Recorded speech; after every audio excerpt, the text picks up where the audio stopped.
Sejam todos muito bem-vindos nessa nossa noite, nesse bate-papo, que eu espero que seja muito interessante para todos nós. Esse é um dos cursos que eu acho que são mais conhecidos e que mais gosto de ministrar. Gosto demais desse livro que inspirou esse curso, que inclusive está aí para vender, e tudo que ele nos transmite de possibilidades de enfrentarmos a vida de um ponto de vista totalmente diferente. Ele é muito prático. Então, o que nós levaremos para casa hoje? O que será? O que levaremos que nos tornará melhores? Nós vamos apresentar para vocês algo, alguém, que se eu falar nesse momento o nome, vocês vão dizer, não conheço, não sei do que se trata. A chamada resistência. Mas depois de um pouquinho da palestra, depois de algumas orientações, vocês vão perceber que não só conhecem como é sua amiga íntima, pela vida fora, infelizmente. E muitas das nossas frustrações são devidas a essa nossa amizade tão imprópria. A resistência tem frustrado a nossa vida em grande parte ao longo dos tempos. Vamos conhecer então um pouco a respeito de como superar nossos limites internos, esses limites que são impostos exatamente por essa senhora, Dona Resistência. Vamos lá conhecê-la de mais perto. Bom, como tudo nasceu? Síntese e comentários de uma obra chamada Guerra da Arte, que depois foi traduzida novamente para o português com o nome Como Superar Seus Limites Internos, graças a esse meu curso. O livro foi renomeado no Brasil graças a esse meu curso. Esse livro, de Steven Pressfield, eu o descobri, por incrível que pareça, numa gôndola de supermercado, no meio daquelas obras de receitas de coisas que ninguém se interessa, no meio daqueles livros que ninguém compra, eu vi lá esse livro. Como eu já conhecia Steven Pressfield, ele é, para quem gosta de romance histórico, ele é dos melhores que há. Ele escreve coisas lindíssimas. Tá? Portões de Fogo é um livro que, para quem gosta desse gênero, não deve deixar de ler, porque é lindíssimo, lindíssimo. Uma história muito bonita da resistência de Esparta, da guerra contra os persas, muito bem contada. Steven Pressfield é um grande escritor de romances históricos, mas nunca tinha visto ele escrever nada parecido com isso. Algo contando a sua trajetória, a vida inteira dele, como ele fez para se tornar um escritor. E escreve isso com tanta honestidade, com tanta sinceridade, ele expõe tanto as suas fragilidades que você se sente ao lado dele, vivendo coisas muito parecidas, como se ele estivesse contando a nossa própria história. É uma figura muito simpática, Pressfield. Deixa eu ver, eu acho que tem uma foto dele aqui. Aqui está ele. Pressfield completou nesse ano 80 anos de idade. Se vocês quiserem ser amigos dele lá no Instagram, ele aceita todo mundo como amigo, pode convidá-lo que ele aceita. É uma figura super simpática. Nós temos no nosso canal do YouTube 2 entrevistas que eu fiz com ele. Também é muito receptivo, muito...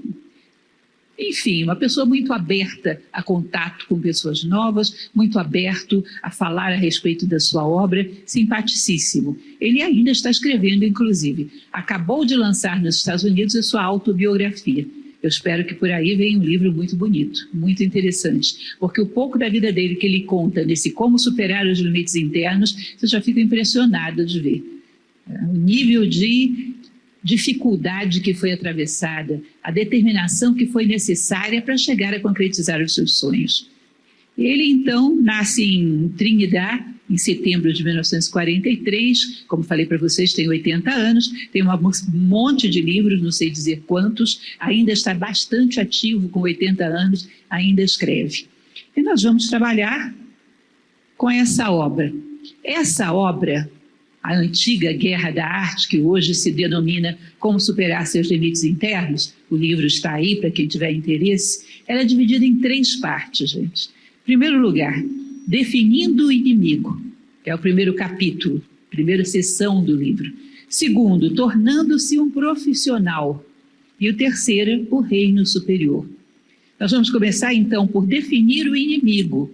Eu, inclusive, já adiantei para vocês quem é. O inimigo contra o qual lutamos. O inimigo que tem nos derrotado em todas as nossas tentativas de realização, que é uma senhora chamada resistência. Vamos lá tratar dela um pouquinho.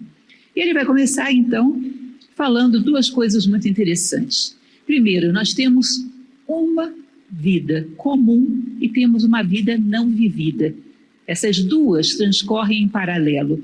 Ele vai dizer que a resistência é exatamente o que faz com que essa nossa segunda vida seja não vivida. Aí ficam os nossos sonhos, tudo aquilo que a gente gostaria de ter realizado, tudo aquilo que gostaríamos de ser, tudo que gostaríamos de construir em nós mesmos, tudo fica nessa vida não vivida. E a vida comum é a rotina, aquele círculo vicioso de fazer as mesmas coisas, voltar sempre ao mesmo ponto, aquele círculo vicioso que muitas vezes nos frustra, nos causa angústia, a gente fica pensando, alguma coisa está faltando. O que será que está faltando na minha vida? Cada um de nós, por definição, veio ao mundo com algo a fazer, com algo a dizer, algo que é único e irrepetível. Houve um filósofo que ele dizia que a morte de um único ser humano o empobrece, porque trata-se de um universo ímpar e irrepetível com o qual eu deixei de travar contato. Eu gosto muito dessa frase porque destaca essa questão de que não somos iguais, nenhum de nós. Cada um de nós é um universo ímpar e irrepetível, que veio ao mundo para dar um recado que só você pode dar. E ao entregar esse recado ao mundo, você se realiza, porque faz exatamente aquilo que te corresponde no esquema da existência.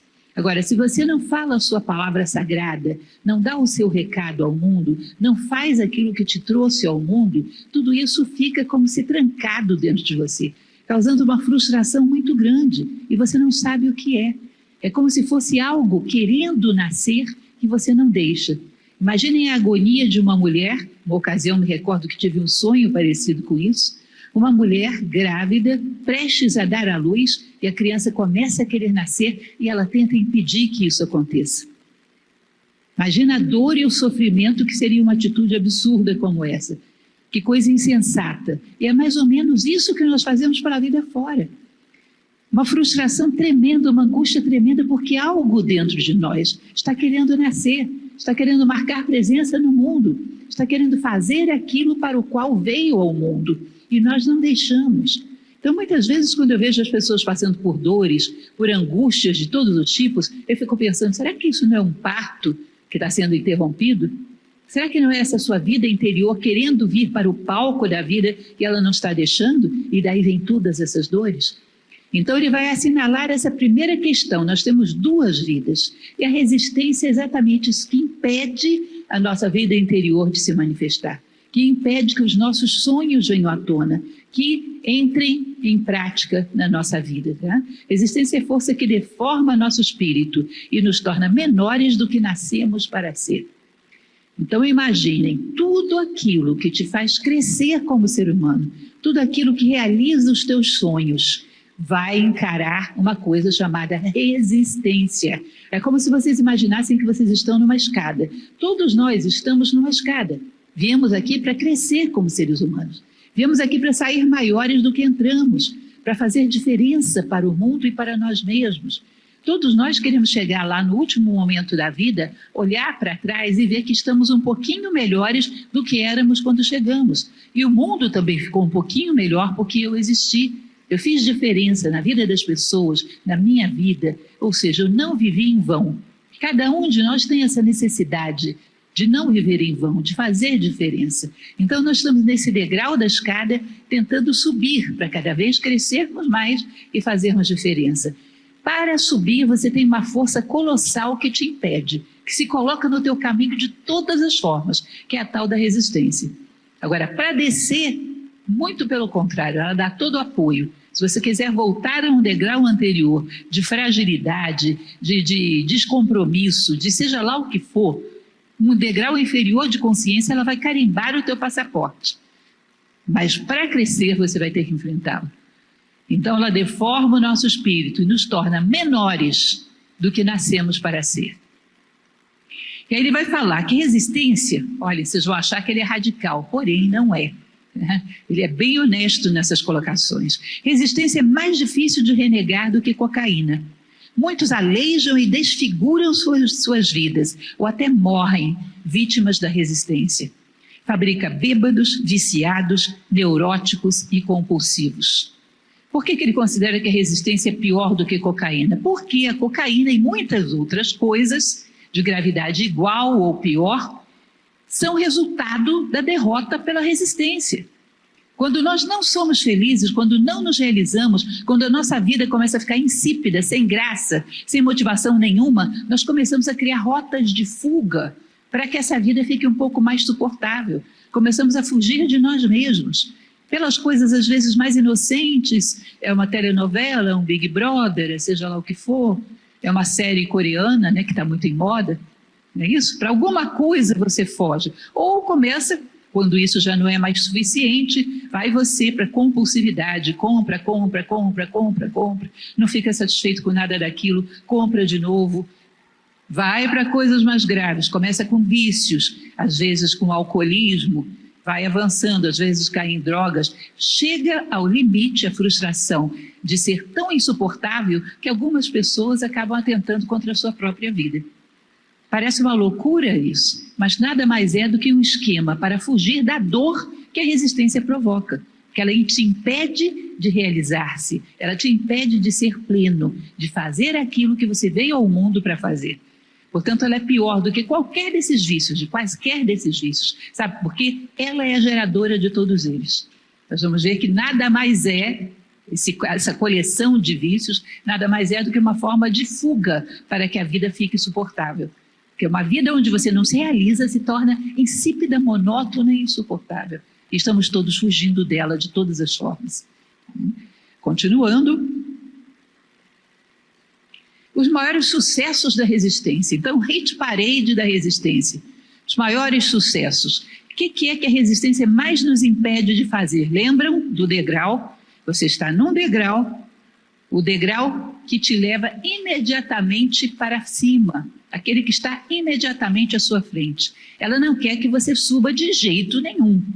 Então, qualquer coisa que promova o teu crescimento, ela vai se colocar no meio do caminho. Qualquer ato que nasça da nossa natureza superior invoca resistência. Aí vem uma listinha boa aqui, né? Vocação artística, empreendimento, regime de saúde ou de crescimento espiritual, superação de vício, educação, atos de coragem, altruísmo, comprometimento de coração, reação diante da adversidade, adiamento de qualquer gratificação. Ou seja, um trabalho duro para ter uma gratificação lá na frente. Todo mundo que fez alguma coisa grandiosa na história da humanidade, gente, não fez de um dia para o outro. As coisas grandiosas têm um tempo. As coisas grandiosas não dá para ser feita pelos ansiosos que querem resultados rápidos. Você tem que ter um trabalho longo. Assim as pinturas de Leonardo da Vinci, as esculturas de Michelangelo, as obras de Mozart, uma vida inteira trabalhando para construir coisas com qualidade, com profundidade, até que num determinado momento você tem resultados. Nós somos todos viciados em imediatismo. Queremos resultados rápidos, queremos prazer rápido. Portanto, não temos paciência, muitas vezes, de construir coisas grandes na nossa vida. O imediatismo é mais uma ferramenta da resistência. Ela não vai te deixar ter a paciência suficiente para que os frutos do teu trabalho cheguem a brotar. Ela vai te frustrar antes. Não, isso não vai acontecer nunca. Isso aí é muito demorado, isso não vai dar resultados. Ou seja, imediatismo é uma das vozes da nossa resistência. Então, essa listinha te mostra qualquer coisa que te faça crescer vai enfrentar a resistência. E ela vai se apresentar das maneiras mais insólitas que você possa imaginar. Aí é o grande problema. Resistência não é uma força que chega para você e diz: muito prazer, eu sou a resistência, você não vai fazer nada não, tá? Se fosse assim, estava fácil. Estava fácil. A gente sabia do que se tratava, já teria providenciado uma resposta para ela. Ela vai se apresentar disfarçada das coisas que você mais acredita, das vozes que você mais acredita. Ela é extremamente versátil, é uma força da natureza impessoal, ela não está só contra você, ela está aí freando todos aqueles que queiram crescer, para exigir que as pessoas tenham o esforço necessário para crescer. E ela vai se disfarçar de todas as vozes que vocês possam imaginar. Se você pegar, por exemplo, uma das ferramentas da resistência, que é a preguiça, vocês já viram alguém para se vestir de tantas formas diferentes quanto a preguiça? Se você acredita em astrologia, você vai dizer: hoje eu não vou levantar da cama porque é meu inferno astral. Não é isso? Não, hoje os astros dizem que se eu levantar vai ser um desastre. Se você acredita em intuição, eu intuo que hoje vão me acontecer coisas terríveis se eu sair da cama. Não é assim? Olha, eu já vi uma vez uma preguiça, gente, que eu nunca me esqueci, que foi uma preguiça filosófica, vocês já viram? Eu começava a fazer a escola Nova Acrópole numa cidadezinha dos arredores de Brasília, que é Valparaíso de Goiás, e comecei, como todo mundo começa, nós somos poucos quando começamos, né? E fazemos de tudo, arrumamos a escola, damos as aulas, fazemos a recepção, sempre a escola começa muito pequena.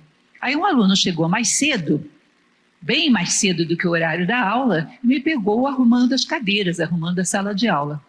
Ele ficou assim um pouco pensativo, enfim, sentou lá e esperou sua aula. A aula correu normalmente, tudo maravilhoso. No final ele veio falar comigo: professora, sabe o que é? Eu até quis ajudar a senhora, sabe?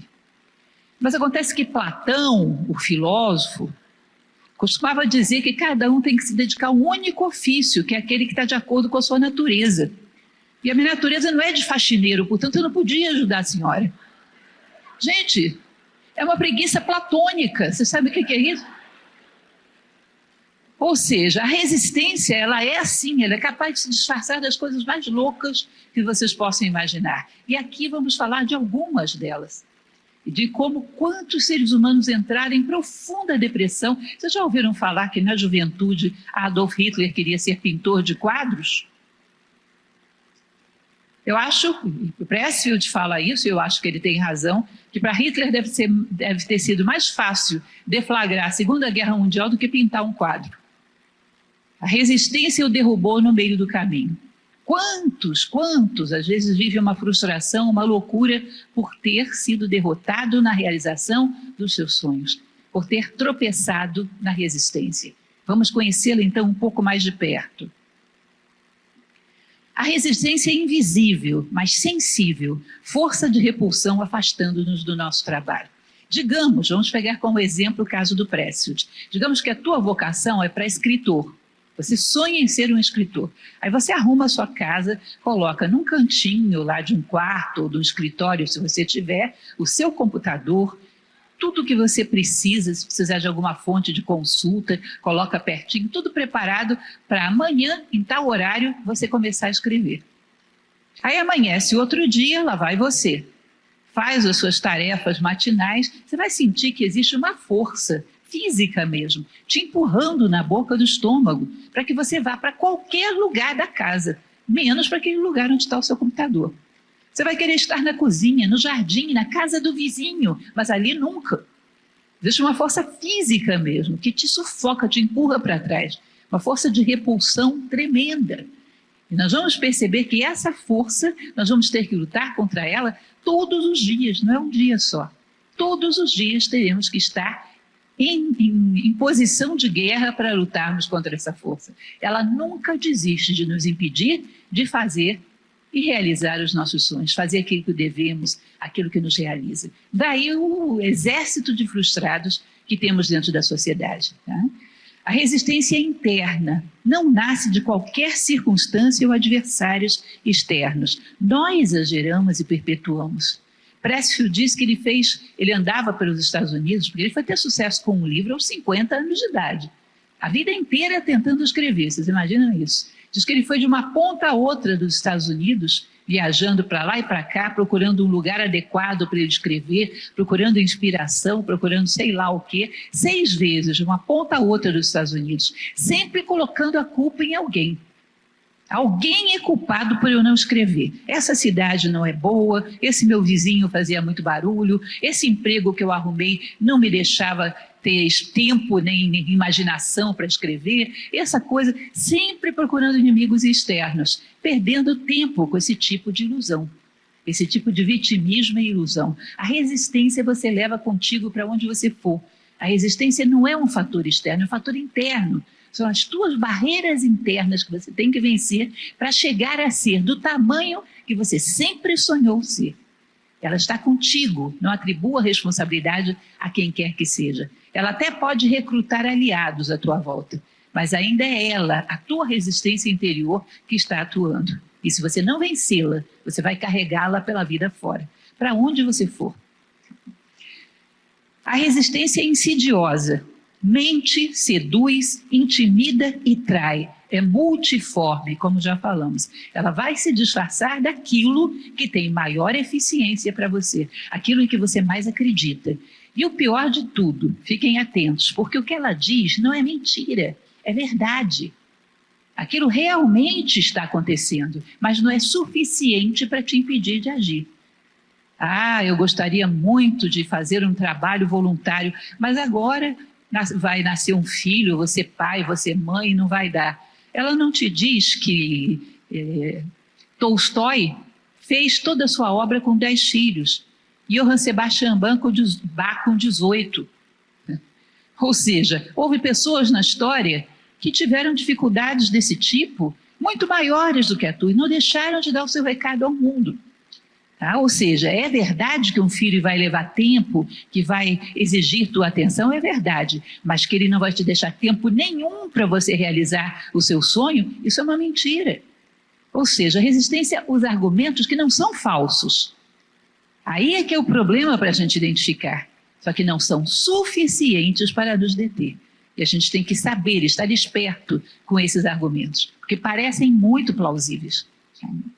Continuando, vamos nós. A resistência é infalível. É uma bússola que sempre aponta para o norte, nossa realização. Quanto mais importante para a evolução da nossa alma, mais resistência gera. Você quer saber aquilo que você deveria fazer, que mais te faria crescer? Olha para onde você tem maior resistência. Entenda uma coisa muito simples, gente. Tudo aquilo que é fácil você fazer é porque você já dominou em algum momento passado. Tudo aquilo que é difícil é o novo que você ainda tem que dominar. E se você quer crescer como ser humano, você vai ter que integrar o novo. Porque senão você vai ficar o resto da sua vida do mesmo tamanho que você tem hoje. É mais do que legítimo que todos nós queiramos crescer.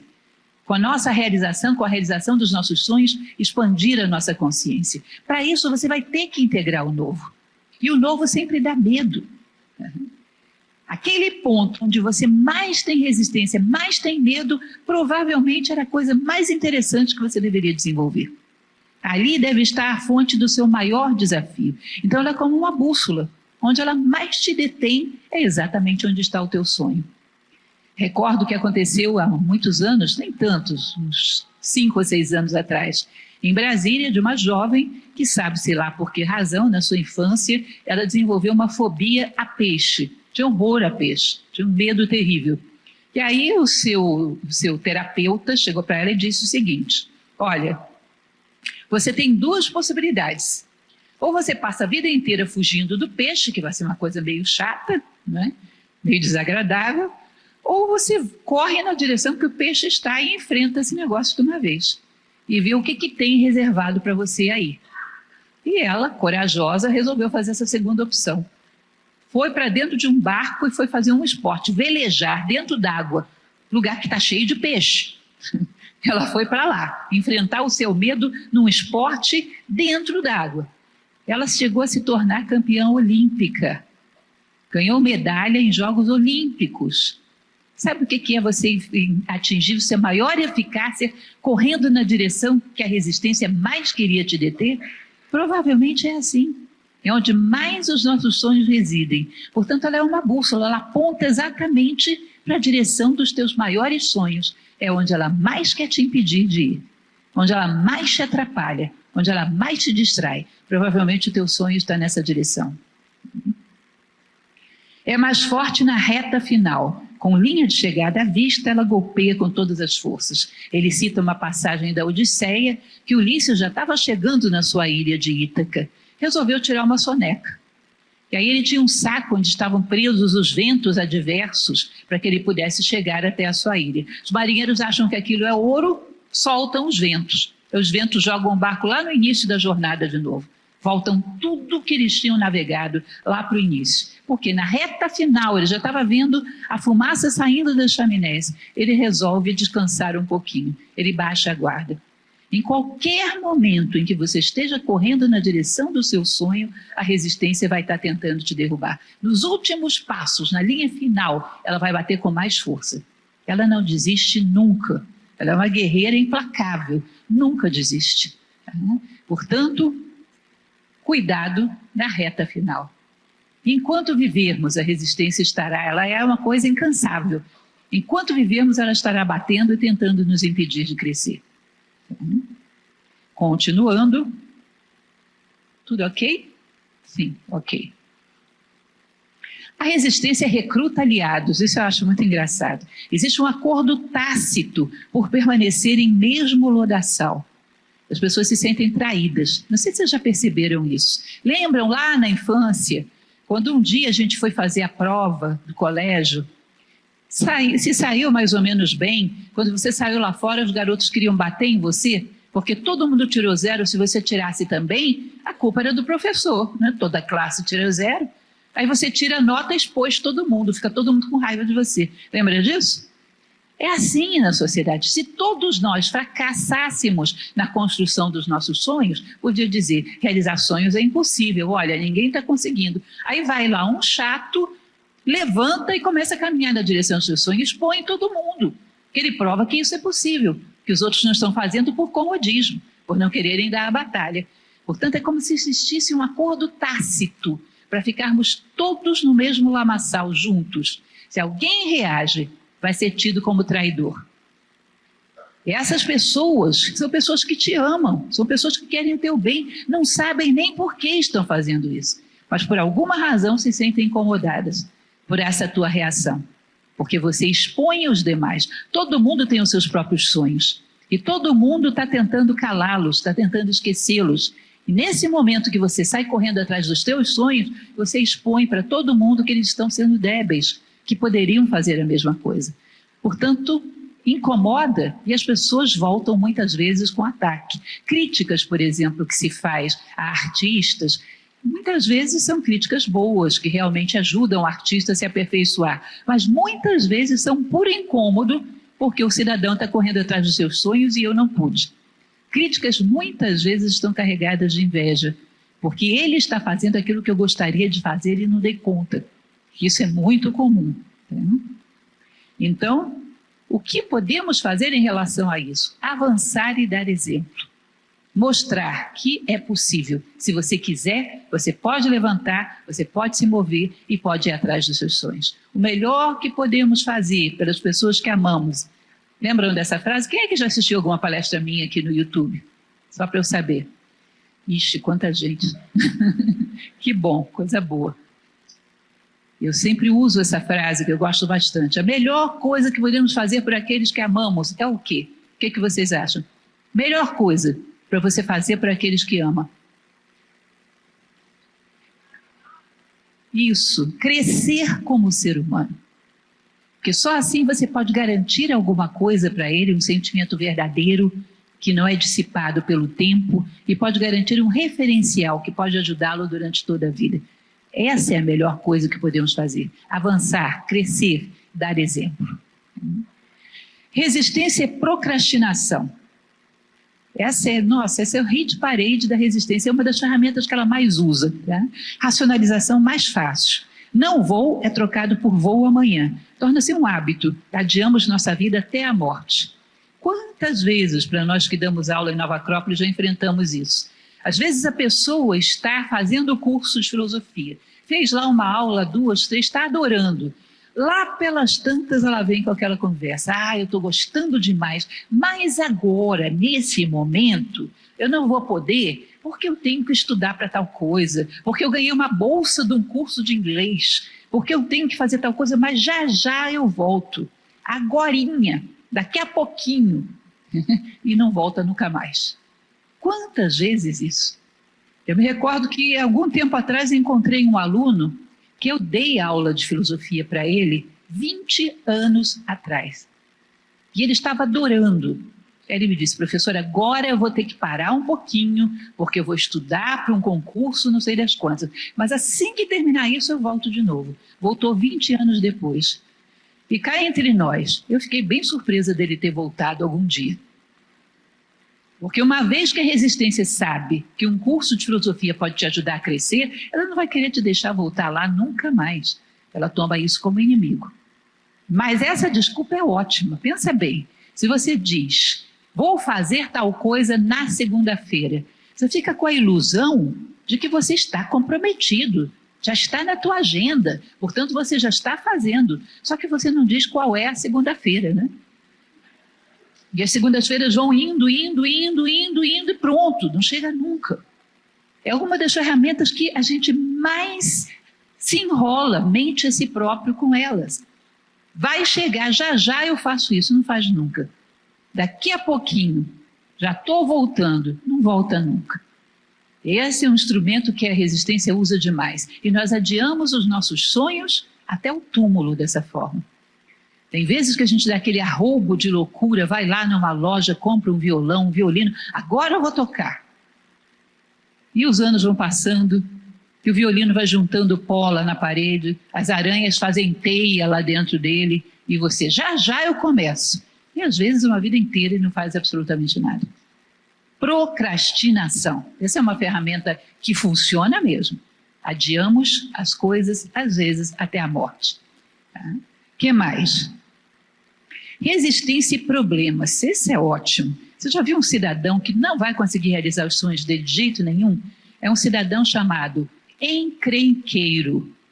Aquele que encrenca com tudo. Se mete em todo tipo de confusão. Brigas, doenças, vícios, maus hábitos, neuroses, ciúmes, qualquer coisa que roube a atenção.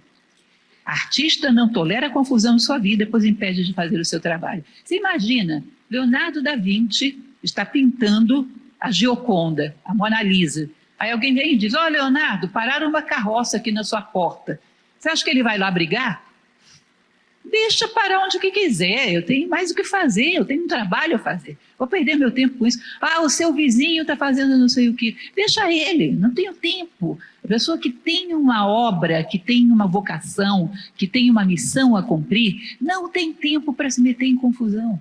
O encrenqueiro que está criando confusão com tudo quanto é coisa, procurando razão para brigar com Deus e todo mundo, se desentender com todos, está usando essas encrencas como uma ferramenta para que ele não tenha tempo para fazer nada. E esse realmente não vai fazer nada. Qualquer um que tem uma missão de vida não quer saber de confusão na sua vida. Não tem tempo para essas bobagens. Deixa o vizinho fazer o que ele bem entender. Só não me incomode, porque eu tenho muito o que fazer.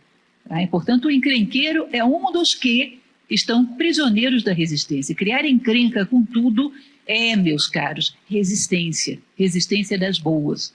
O que mais? Resistência e dramatização. Criar melodrama. Há famílias com cultura de dramatização. Ninguém faz nada. Isso é engraçado, é interessante. Porque um grupo familiar, às vezes, não é uma coisa consciente, mas existe uma ordem dentro da cabeça deles. Cada um, em primeiro lugar, cria aquela coisa maravilhosa que é o quê? O grupo do WhatsApp da família. Né? Aquilo é lindo de morrer. Uma beleza. Cria o grupo de WhatsApp da família. Aí o que faz? Existe uma filinha. Nada está dito, mas isso está implícito. Quando está tudo ficando calmo demais, fulano vai lá e faz uma tatuagem. Ai, meu Deus do céu, quem educou esse menino? De onde ele tirou isso? Foi culpa sua? Não foi culpa sua. Foi a avó que mimou demais. Não foi culpa minha. Lá em cima o nível de confusão.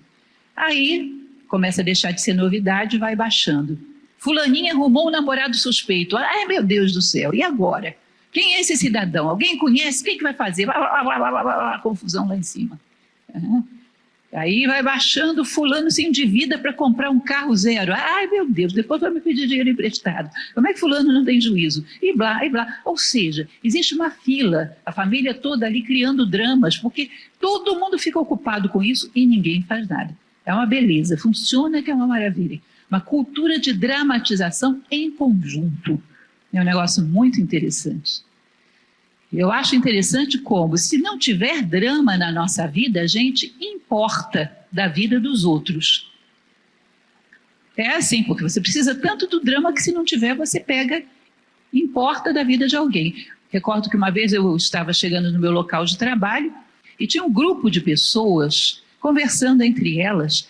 Mas que coisa, como é que vai acontecer isso? Mas assim, uma consternação generalizada, um grupo assim de umas 6 ou 7 pessoas do meu trabalho, eu falei, aconteceu alguma coisa com alguém. Deixa eu ir lá, me oferecer para ajudar, se tiver possibilidade de ajudar em alguma coisa. Eu cheguei, gente, está acontecendo alguma coisa grave? Posso ajudar em alguma coisa? É com algum de vocês? É com algum parente? Ah, mas você é uma alienada mesmo, Lúcia. Você não viu o que aconteceu com a Maria Lúcia na novela de ontem? Coitada! Como é que você, em que planeta você vive que não sabe de uma coisa dessas? Eu falei, realmente deve ser um planeta meio estranho meu, porque eu não sei nem quem é Maria Lúcia, muito menos o que aconteceu com ela. Mas o que era impressionante, gente, era como era vívido o sentimento. Era realmente uma coisa que estava acontecendo na vida deles. Ou seja, se não tem drama, você importa. Mas tem que um jeito de dramatizar para todo mundo ficar em torno disso e ninguém se preocupar com mais nada. Ou seja, lembrem-se, são duas coisas. Em primeiro lugar, aquela inveja que falamos ainda há pouco, né? Das pessoas que se sentem incomodadas. E é uma coisa incrível, como muitas vezes, quando você começa a realizar os seus sonhos, as pessoas à sua volta fazem um verdadeiro complô para tentar te impedir. Começam a achar que você está esquisita, que você não está dando muita atenção para eles, que você não é mais o mesmo. Aí começa, daqui a pouco, sua família começa a conversar entre si. Aí fica aquele corredor polonês em cima de você. Fulaninho, o que você está fazendo? Está perdendo tempo? Devia estar estudando para concurso, está estudando esse instrumento musical, você não serve para nada. Fulano, o que você está fazendo? Aí, como não tem sucesso, eles começam a influenciar os seus amigos. Fala com fulano, não está vendo? Ele está diferente, agora está com essa maluquice de fazer trabalho voluntário, não sei o que, seja lá o que for. Faz um complô que você não tem para onde sair, é uma loucura. Se você resiste, isso é uma dica que eu vou dar para vocês, qualquer um que queira realizar um sonho, serve muito. Se você resiste, esse primeiro furor passa. Aí vem aquela fase de deixa fulano, ele não ouve ninguém mesmo, deixa quebrar a cabeça que depois ele volta para a gente, nos dando razão. Tá? Aí te deixa um pouco quieto. Passa mais um tempo, as pessoas começam a perceber que aquilo que você está fazendo, a realização do teu sonho, te tornou uma pessoa melhor. Você tem muito mais autocontrole, tem mais paciência com eles, é uma pessoa muito mais generosa do que antes, está muito mais calmo, tranquilo, porque está uma pessoa realizada. Portanto, aquilo está te fazendo melhor. E com o passar do tempo, no final das contas, essas pessoas acabam sendo defensoras desse teu sonho. Se você resiste, você vai percebendo que vai virando as coisas a teu favor. Uma história que ocorreu comigo, que eu acho muito interessante, eu comecei com 25 anos, era recém-formada, comecei a fazer filosofia na Nova Acrópole. 25 não, 24 anos. Minha mãe achava que aquilo ali era o fim da picada. A filosofia é uma coisa que não serve para coisíssima nenhuma que eu conheça no mundo, minha filha. Filosofia é uma coisa inútil, você não está vendo que você está perdendo tempo? Não, você tinha que estar estudando mandarim. Você tem que estar fazendo. Imagina a filosofia, que perda de tempo. Aí aquela coisa. E aí foram os parentes, e aí os amigos, e aquela pressão danada. Passou um tempo, veio aquela fase do deixa ela. Passou a fase do deixa ela. Chegou um determinado momento, viram que eu estava me tornando muito mais tolerante com eles, muito melhor a convivência com eles. Lá pelas tantas, a minha mãe, antes de morrer, quando as pessoas da igreja dela chegavam e falavam que estavam tendo problemas com o filho ou com a filha, dizia, manda lá para a filosofia, aquele negócio é bom mesmo. Não sei o que é não, mas foi tão bom para minha filha, manda para lá. É interessante que a gente saiba que tem essas fases, a gente tem que saber atravessar essas fases com o nosso sonho debaixo do braço, não deixar que ele seja abatido. Tá? Continuando, resistência a esse livro, isso foi uma coisa interessante. Quando o Pressfield, lembra que eu falei para vocês que quando eu achei o livro lá na gôndola do supermercado, eu não sabia que o Pressfield escrevia esse tipo de livro. Pensava que ele escrevia só romances históricos.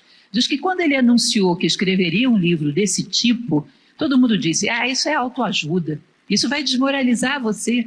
Você é um romancista de respeito, como é que você vai fazer um negócio desse? Todo mundo vai falar que você agora está querendo dar lição de vida, está escrevendo livro de autoajuda, está apelando. Não faça isso. Os argumentos eram tão convincentes, gente, que ele chegou a desistir, de fato.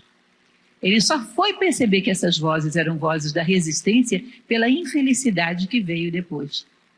Aí foi só ele voltar a escrever o livro, ele voltou a se sentir bem. Mas ele tinha chegado a desistir de escrever esse livro. A resistência através da voz das pessoas à sua volta, ameaçando de que ele seria considerado vulgar, escritor de autoajuda, seja lá o que for, a um ponto tal, porque os argumentos tinham sentido. São sensatos, pode ser mesmo que alguém tenha pensado isso. Não estavam mentindo. Só que não eram suficientes para que ele desistisse de um sonho desse tamanho. Resistência muitas vezes usa argumentos verdadeiros, porém, como eu falei para vocês, não suficientes para nos impedir de caminhar. Resistência e infelicidade. Aqui ele vai dizer um pouco como acontece na nossa vida, como é que o processo vai acontecendo. Apresenta-se primeiro como tédio e desgosto. Sou aquela pessoa que gostaria de, sei lá, ter tocado piano, ser uma compositora de música instrumental. Não fiz. Por quê? Porque é uma pressão social, eu tenho que fazer coisa que dá dinheiro, eu tenho que ter cargo, eu tenho que ter status, eu tenho que fazer isso, eu tenho que comprar apartamento, vai me empurrando nessa direção. E aquele tédio, aquela vida que vai ficando desinteressante, vai nos dando um desgosto tremendo. Pode ser até que venha o dinheiro, pode ser até que venha o tal do apartamento, mas você olha para tudo aquilo e continua frustrado, aquilo ali não é suficiente para te realizar. Então a primeira fase é o tédio, o desgosto, a angústia. Logo depois você começa com os vícios e os distrativos, que já falamos lá atrás. Coisas para fugir de si próprio, coisas para não se voltar para dentro e não sentir a dor dos teus sonhos que não foram realizados. Você começa a fugir de si próprio. Aí vai vícios, distrativos, se torna compulsivo, começa a usar alguma bebida, alguma droga, seja lá o que for. Depois, doenças e autodestruição. Lá pelas tantas, você pode começar a somatizar essa tua frustração. E começar a ficar doente realmente. Você não percebe, você está quase querendo se castigar por não ter realizado o teu sonho. Começa um processo de autodestruição. Inconsciente, mas você começa como a querer castigar você mesmo por não estar fazendo o que deveria. Cultura de consumo explora isso com remédios e entretenimentos. Toma aqui um remedinho que você não vai sentir mais dor e continua fazendo a mesma coisa. E ele vai dizer algo muito importante. A única coisa que você deve fazer é desligar a tomada desse sistema e saber que só será feliz ao fazer o seu trabalho. Houve um caso que ele mesmo cita, que eu acho muito interessante, de um ex-ator americano chamado Tom Lowling. Esse Tom Lowling, ele resolveu parar com a carreira de ator e se dedicar à carreira de psicólogo, que ele tinha, o curso superior de psicologia, resolveu se tornar um psicólogo. E ele começou a fazer um trabalho, gente, muito interessante. Ele pegava pessoas que tinham, por alguma doença, por algum problema de saúde, tinham sido condenadas, ou seja, com um tempo limitado de vida, doentes terminais. Ele começava a fazer uma série de consultas com essas pessoas, tentando descobrir quais eram os seus sonhos, em que ela se realizaria, quais eram as coisas que ela deixou para trás e que ela sonharia fazer, que ela sonharia ter realizado na vida. E ao descobrir essas coisas, ele colocava essa pessoa para fazer essas coisas imediatamente. Então, aquela senhora que trabalhava lá em tal coisa, de repente largava tudo e ia trabalhar no hospital de crianças com câncer. O outro largava tudo e ia fazer violino, ia fazer alguma coisa, um trabalho voluntário. Incrivelmente, em muitos casos, quando essas pessoas faziam isso, a doença começava a retroceder. Como se a doença fosse uma vingança das nossas vidas não vividas. Vocês entendem? Um processo de autodestruição, de autopunição, porque você não está fazendo nada que veio fazer aqui. Ou você vive direito, ou eu não quero mais que você viva. É como se a tua alma tivesse te dito isso. Ou você acerta a tua vida, ou a tua vida não me interessa mais. Porque você não fez nada. Não deu o recado que deveria dar. Não cumpriu a sua missão.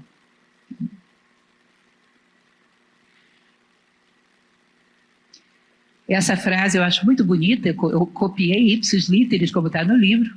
Tem determinados momentos que o Pressfield é muito poético, que aqui ele vai falar sobre a solidão.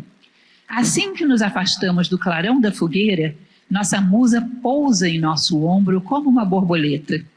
O ato de coragem, infalivelmente, evoca aquela parte mais profunda de nosso ser, que nos apoia e nos ampara. Ele diz que nós temos medo de, ao realizar o nosso sonho, sermos isolados dos grupos a que pertencíamos. De repente, perdermos os amigos, a família se afastar de nós, ficarmos sozinhos. Ele diz, quando você se afasta do clarão da fogueira, que é onde está todo mundo, e começa a seguir o seu sonho, a primeira coisa que acontece é você estar acompanhado de si próprio. A sua musa pousa no seu ombro.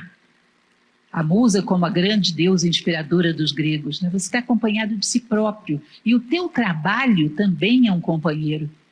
Por exemplo, o escritor, ele diz que cada personagem é como se fosse um amigo dele, é um companheiro dele. Ele nunca se sente sozinho. O teu trabalho também te acompanha.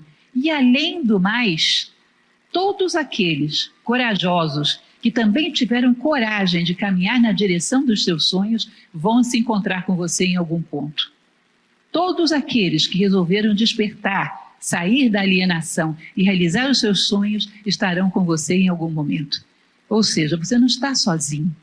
Isso é uma alienação, é um medo bobo. Na verdade, você nunca vai estar tão acompanhado como no dia em que você estiver com você mesmo, profundamente e verdadeiramente. A solidão é estar desacompanhado de nós mesmos. Resistência e cura. Ele às vezes é bem incisivo. Ele fala, você está deprimido, está angustiado, está entediado.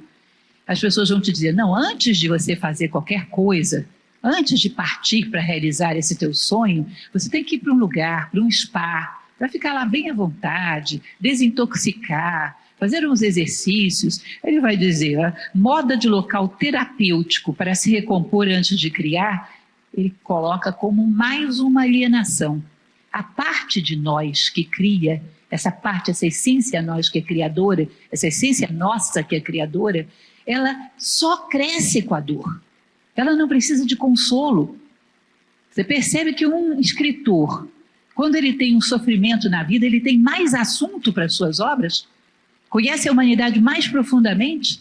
Se você faz um trabalho social e você passa por um sofrimento, você não tem mais razão para ter compaixão da humanidade e trabalhar com mais força ainda naquilo que você faz, seja lá qual for o seu sonho. Se você toca um instrumento, terá mais inspiração para tocar o seu instrumento, porque sofreu. A parte de nós com a qual criamos cresce com o sofrimento. Não pode ser tocada por nada. Curar é encontrar o centro de soberania e não mimar a vida pessoal. Energia, aí já é um outro assunto. Curar é encontrar o centro de soberania e não mimar a vida pessoal. Ou seja, não adianta spa, regimes, desintoxicação. O que cria em você não é essa camada superficial da personalidade que quer conforto. Esse nosso centro criativo, quanto mais ele interage com a vida, ainda que esteja sofrendo, mais criativo ele se torna, mais ele é estimulado para os acontecimentos da vida. Portanto, parta para o seu trabalho, não tem nada que vai te trazer alívio, senão fazer aquilo que você deve fazer. Nada vai te trazer alívio, senão a realização do teu sonho. E aí ele vai vir com essa outra ideia. Energia psíquica gasta remoendo injustiças, caríssimos, é resistência. Fulano fez tal coisa comigo, ele não poderia ter feito. Quando foi isso? Há 10 anos atrás, há 15, há 18, há 20, há 30. Mas fulano não poderia ter feito isso. Isso nada mais é do que uma forma de você se sentir dodói e incapacitado para fazer o que você tem que fazer. Eu gostaria de ter feito tal coisa, mas olha o que fulano fez comigo. Então fulano está te fazendo um favor tremendo. Ele está carregando a culpa por você não ter feito os seus sonhos. Você tem em quem colocar a culpa. Desculpem, mas isso me lembra uma piada. Será que eu conto?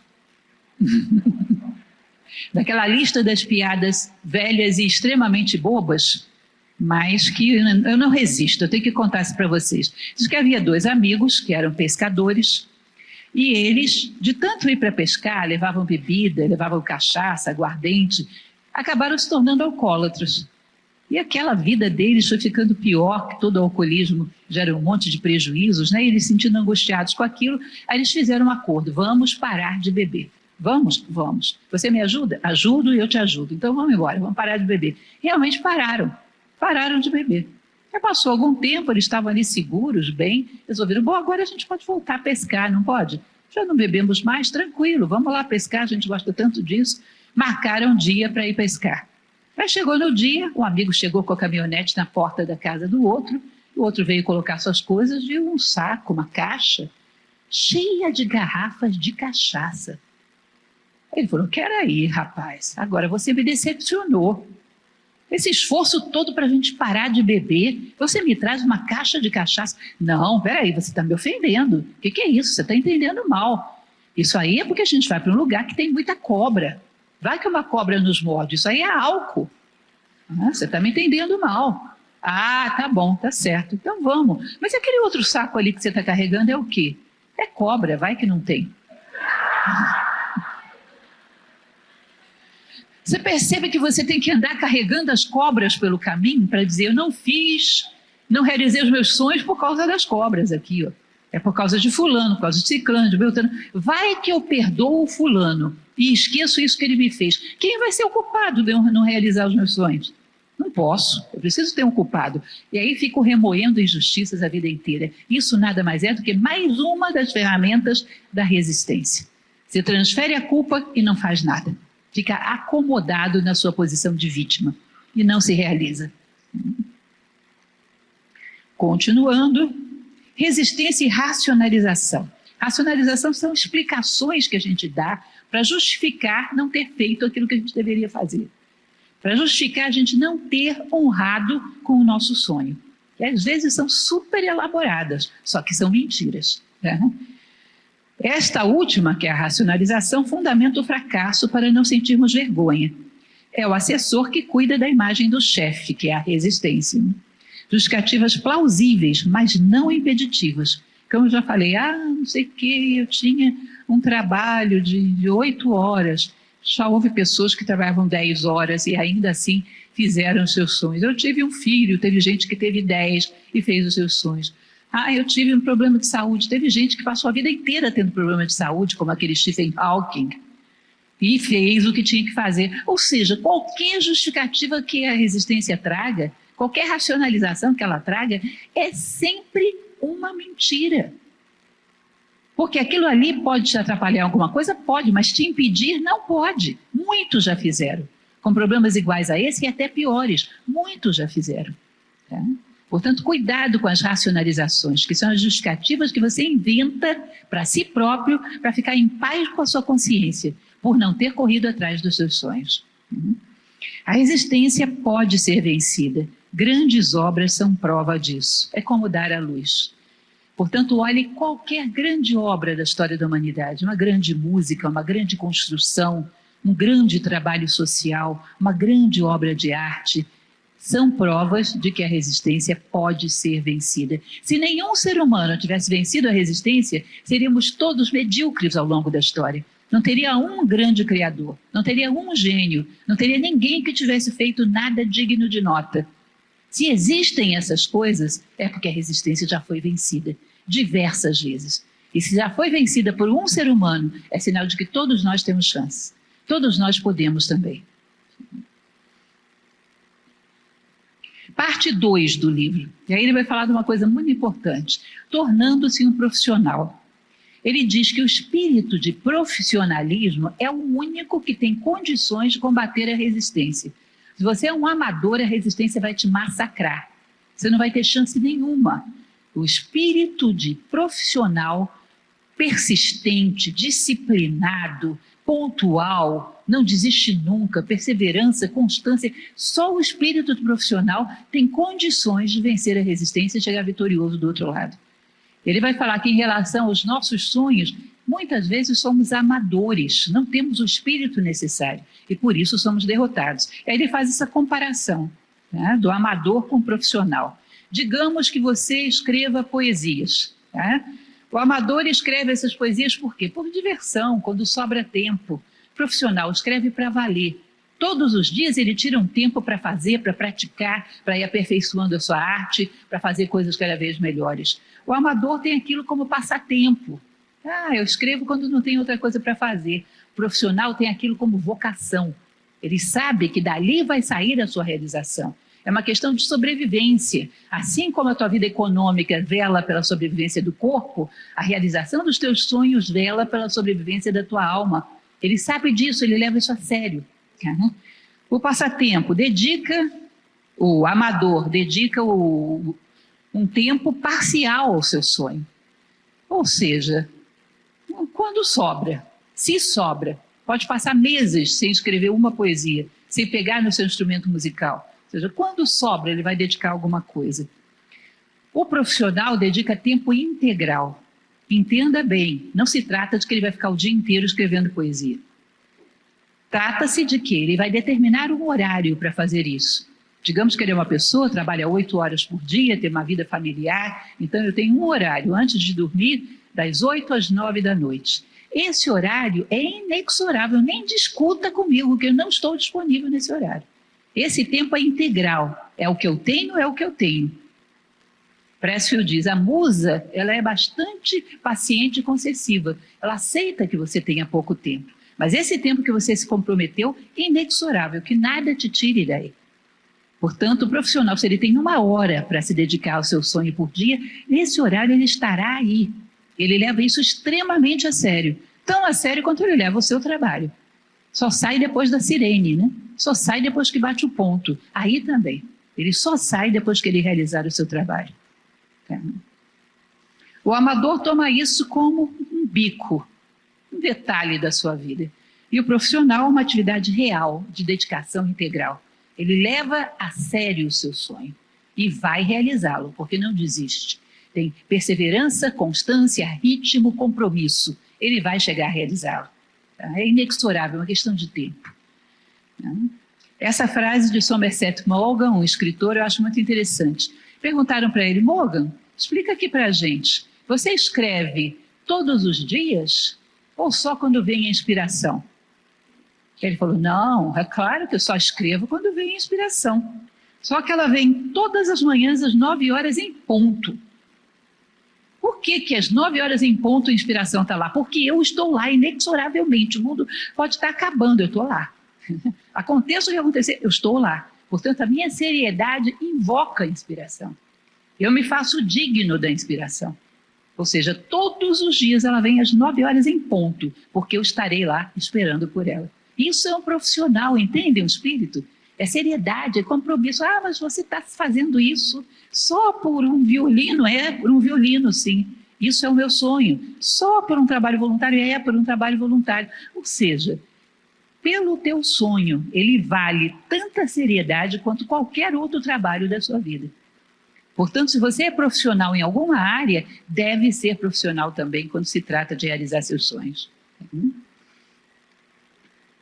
Todos nós já somos profissionais. Aí ele vai falar dos nossos trabalhos, esses que a gente tem para ganhar a vida, para sobreviver.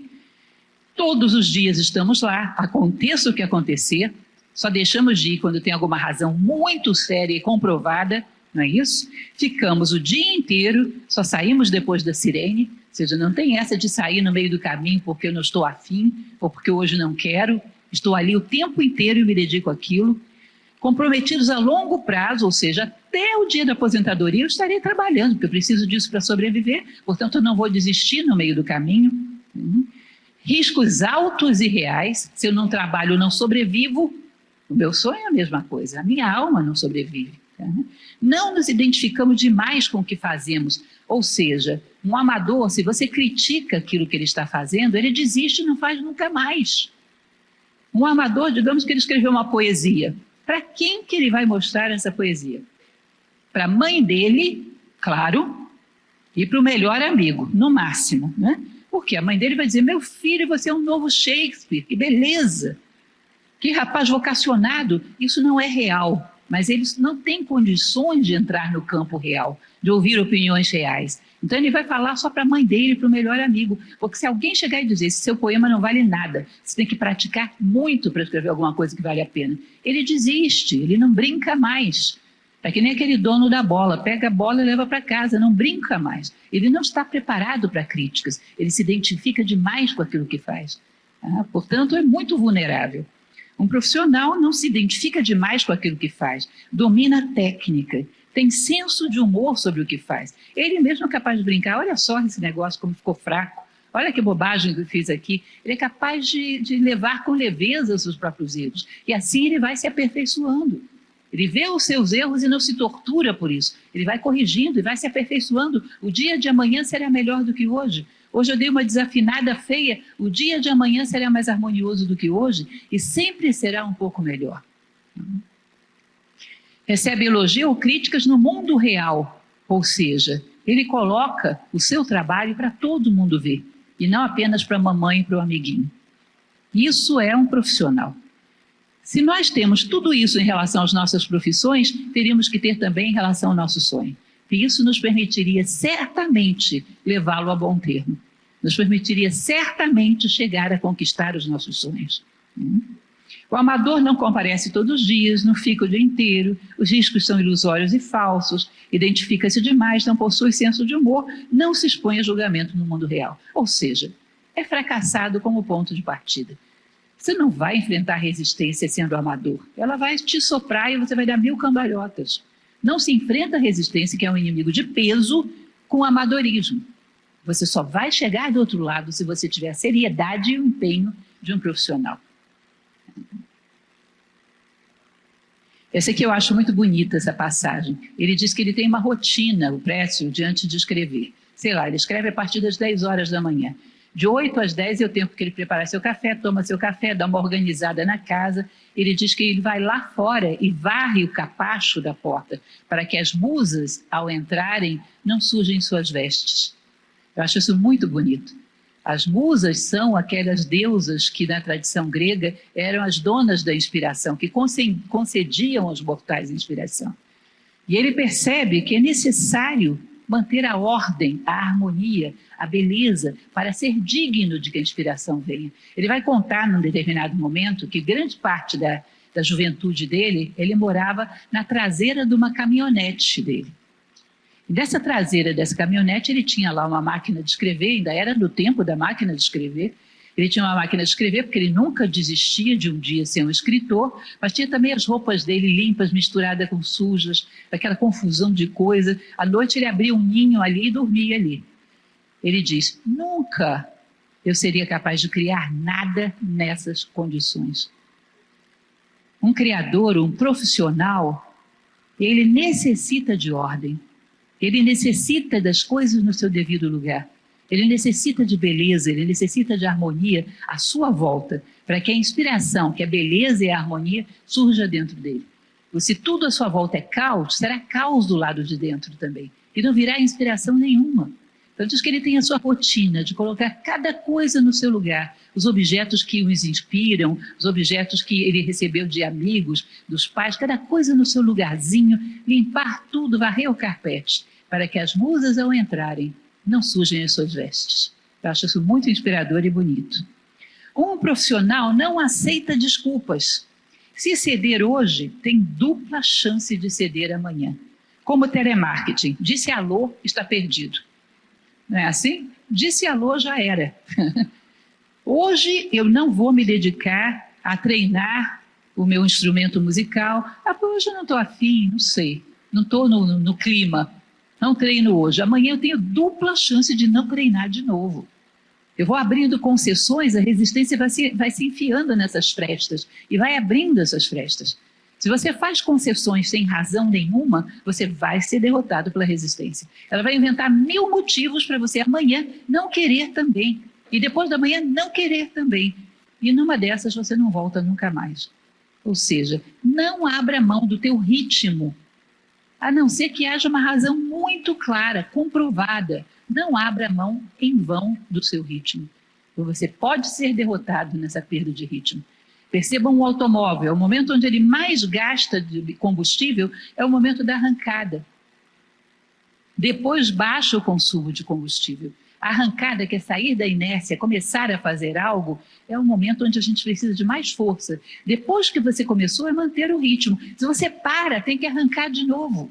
É o mesmo desgaste de novo. Começar do zero, tudo de novo. Não pare, não perca o ritmo. Uma pessoa, por exemplo, que quer ter um ritmo de fazer uma boa leitura ao longo da sua vida, Quando vai para as férias, leva um livro. Ainda que seja 2 páginas por dia, mas ela mantém um ritmo, ela não para. Sabe que a perda do ritmo vai te tirar uma energia enorme para recomeçar. Tá? Portanto, não bobeie, não brinque, não dê espaço para a resistência. Ela está atenta a todas as tuas falhas. Um profissional é preparado, trabalha no mundo real, com adversidade e oportunidade. Campo perfeito, só no céu. O Pressfield gosta de golfe. A gente no Brasil gostar de golfe é um negócio meio exótico, a gente não sabe muito disso, né? Mas ele adora. Aí diz que uma vez ele foi jogar golfe num campo na Irlanda. Eles são especialistas em golfe por aquelas terras. Aí o rapazinho que carrega os tacos, eles chamam de caddy, rapaz que carrega os tacos, foi junto com ele e ficou olhando ele jogar. Um irlandês, né? Olhando um norte-americano jogando. Tá bom, isso já não dá muito certo, mas vai lá. Diz que ele preparou uma jogada perfeita, mediu o curso da bola, o impulso que ele ia dar certinho. Aí deu a tacada. No meio do caminho, o vento desviou a bola de direção.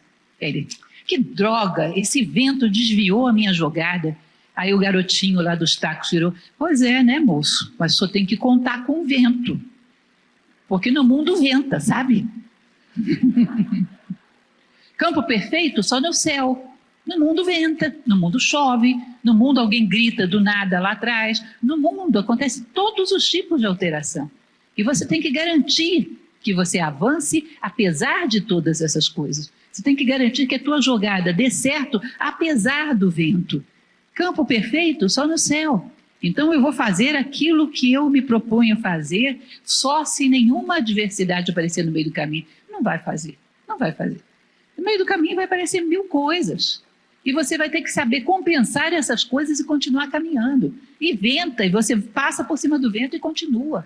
E tem problema com o vizinho, passa por cima do problema do vizinho e continua. E tem problema econômico, seja o que for. Você tem que saber passar pelas adversidades sem deixar que elas te detenham. Mundo sem adversidade não é esse. Esse é um mundo dual, que se há luz, há treva, sempre haverá adversidade. E você tem que contar com elas, porque no mundo real, meu caro, venta. E às vezes venta muito. Resistência é fértil e astuta, e terá armas diferentes todos os dias. Todos os dias ela vai te aparecer vestida de uma coisa diferente. Às vezes as coisas mais tocantes e singelas do mundo, você vai ver resistência. Às vezes as coisas mais comoventes, resistência. Todo dia ela vai tomar uma forma diferente. O objetivo não é vitória, mas administrar a si mesmo com firmeza e determinação. Imaginem que vocês vão subir uma escada enorme. Tem aquela escadaria diante de vocês. Vocês ficam olhando para a escada, nossa, mas isso vai ser muito cansativo. Nossa, eu não vou dar conta. Não faça isso. Não olhe para a escada como um todo, olhe só para o degrau que está na sua frente. E diga, eu vou subir só esse degrau. Só umzinho. Aí a mente diz, só esse tá bom, eu deixo você subir. A resistência diz, tá bom, é um só, vai. Aí você sobe só aquele degrau, garante o dia de hoje. Amanhã, com a maior cara de pau do mundo, você volta lá e diz, só mais umzinho, só esse que está na minha frente. Vai brigando com degrau por degrau a cada dia. Seu objetivo é se manter em movimento todos os dias. Não pense, eu vou vencer a resistência e ela nunca mais vai aparecer. Isso é uma ingenuidade. Ela vai aparecer todos os dias de novo. Eu penso em vencê-la hoje, em me manter de pé hoje, em subir o meu degrau hoje. Não fico olhando para a escada como um todo. Porque isso vai me dar tanto medo que vai me dar paralisia e eu não subo. É aquele cidadão que está estudando piano, aí coloca um pianista, sei lá, um Nelson Freire para tocar, e ao invés dele admirar, ele fica pensando, eu nunca vou ser assim, não vale a pena nem começar. Olha, resistência disfarçada de Nelson Freire, não é possível uma coisa dessa. Você tem que saber olhar para cada obstáculo, um de cada vez, e dar a sua batalha no dia de hoje. O objetivo é manter-se em campo, manter-se de pé. Hoje eu fui vitorioso, hoje eu subi o degrau que me competia. Tudo bem, vamos em frente, vamos ver amanhã o que surge. Hoje eu garanti o meu dia. Um profissional não hesita em pedir ajuda, sabe que qualquer arte é inesgotável. Procura aprender com quem tem algo a ensinar. Sempre dentro da sua arte, dentro daquilo que você se propõe a fazer, dentro do seu trabalho, sempre há possibilidade de mais aprendizado. Sempre há algo mais a entender, a aprender. Nunca se sinta dono de verdade nenhuma. Esteja em constante aperfeiçoamento. É assim que chegamos a fazer coisas grandes. Humildade, ânimo de aprendiz e constante aperfeiçoamento. Sempre posso aprender mais um pouco. Aí ele vai para a terceira parte, terceira e última parte, que é muito interessante. Ele vai falar do reino superior, gente. Ele diz que da mesma maneira que a resistência nos impede de subir, nos puxa para baixo, existem seres na natureza que nos puxam para cima, que torcem por nós, que fazem todo o possível para que você cresça, fazem o possível para te ajudar. E a gente tem que saber se conectar com essas energias, seja lá o nome que você quiser dar para elas. Ele chama de musas, as inspiradoras do Olimpo. Você pode chamar de anjos, você pode chamar do que você quiser, mas existem seres que torcem pelo teu crescimento. E se você leva a vida a sério, se você leva o seu sonho a sério, se você tem profissionalismo, você conquista a confiança desses seres, que passam realmente a torcer por você, passam a tentar te ajudar de todas as formas. Nós temos que saber perceber essas energias que trabalham a nosso favor. Ele vai dizer que profissionalismo é vital, pois o mais importante a respeito da arte é trabalhar com seriedade e ritmo. Ou seja, se você trabalha com seriedade, você conquista a simpatia dessas forças superiores. Resistência vem do inferno e a criação do céu, que pode ser um aliado ativo e entusiasmado. Aquilo que chamamos de céu, onde existem esses seres especiais que de alguma maneira podem nos ajudar na conclusão dos nossos sonhos. Se vocês forem ver um grande artista, sei lá, um grande músico da história, qualquer um deles, um Beethoven, um Mozart, e em geral eles diziam que ouviam as suas melodias, como se elas soassem em algum lugar antes de eles trazerem essas melodias para o mundo, como se alguém soasse essas melodias aos seus ouvidos, como se alguém os inspirasse. Normalmente, um grande criador, um grande artista, um grande produtor, um grande criador na área social, seja lá o que for que você faça de grandioso, ele sabe que ele não é o autor do seu trabalho. Ele é um tomador de recado, ele é um intermediário. Ele sabe que esse trabalho se faz através dele, mas que não foi ele sozinho que fez. Que ele recebeu a inspiração de seres que torcem por ele, que torcem para que essas obras venham ao mundo e que o usaram como canal, o usaram como ponte. Ele sabe, como diz o Presfield, que ele é, no máximo, um bom tomador de recado. E percebe que essas forças vêm de cima. Muitos desses artistas falavam disso, que recebiam essa inspiração de algum lugar que não era deles. Código do profissional é como o do guerreiro, serviço e ausência de egoísmo. Enfrenta dragões para libertar a princesa, que é o plano de Deus para nós, razão de estarmos aqui.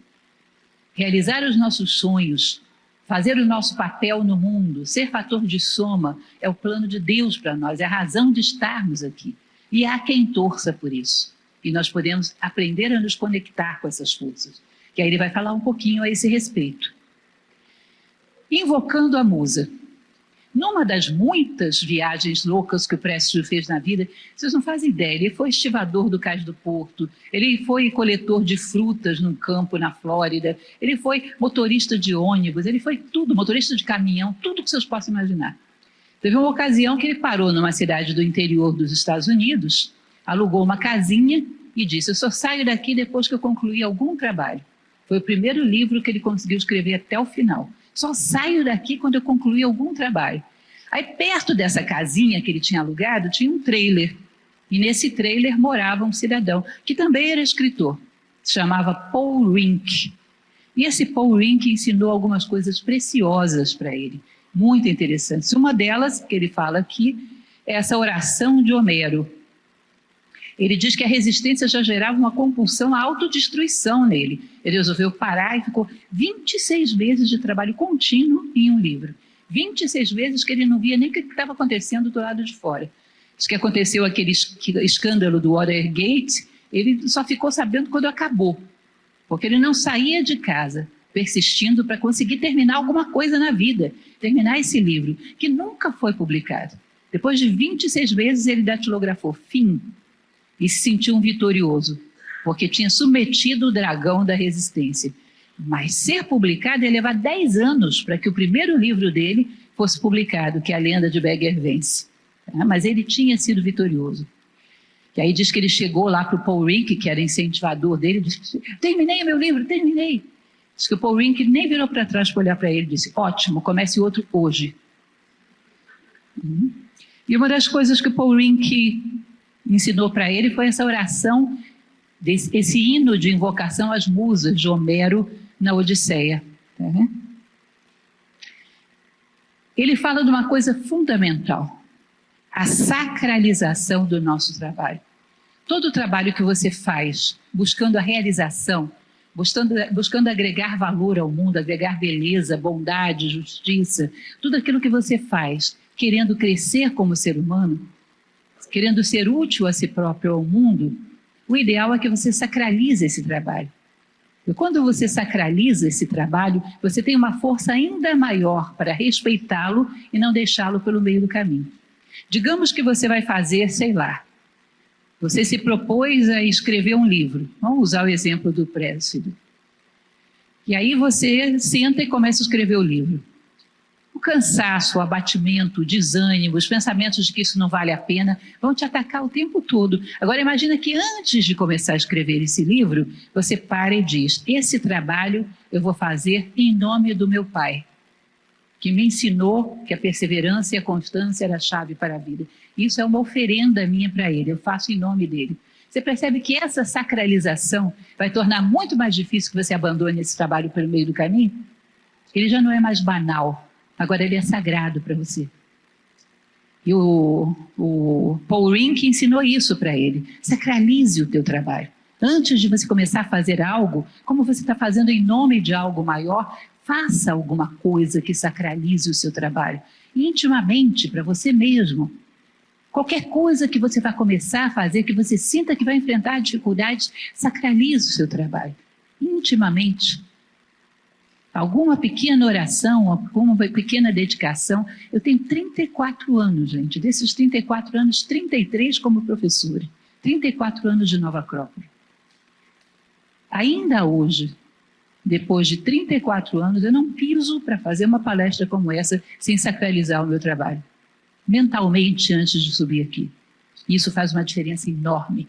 Não é por qualquer coisa. Eu faço por algo que é maior do que eu mesmo. E isso justifica insistir, isso justifica dar o meu melhor, isso justifica passar por cima das dificuldades. Isso é uma receita fundamental, sensacional, que você tem que aprender a usar. Você rouba as coisas da banalidade, você dá um valor, dá um peso a elas, você vai ter muito mais energia para fazê-las. Ele aprendeu então essa oração de Homero às musas, que até hoje ele tem esse papelzinho datilografado do Paul Rink, ele faz essa oração antes de começar a escrever. Todos os dias, todas as vezes que escreve, ele faz novamente essa oração. É uma dica muito bonita e muito interessante que ele coloca. Testemunho de um visionário. Ele vai continuar falando dessas forças, né, que torcem por nós e trabalham por nós. William Blake, essa frase é de William Blake, ele dizia: a eternidade está apaixonada pelas criações do tempo. É como se você imaginasse que alguém lá da eternidade está olhando a 9ª Sinfonia de Beethoven e dizendo: que coisa maravilhosa!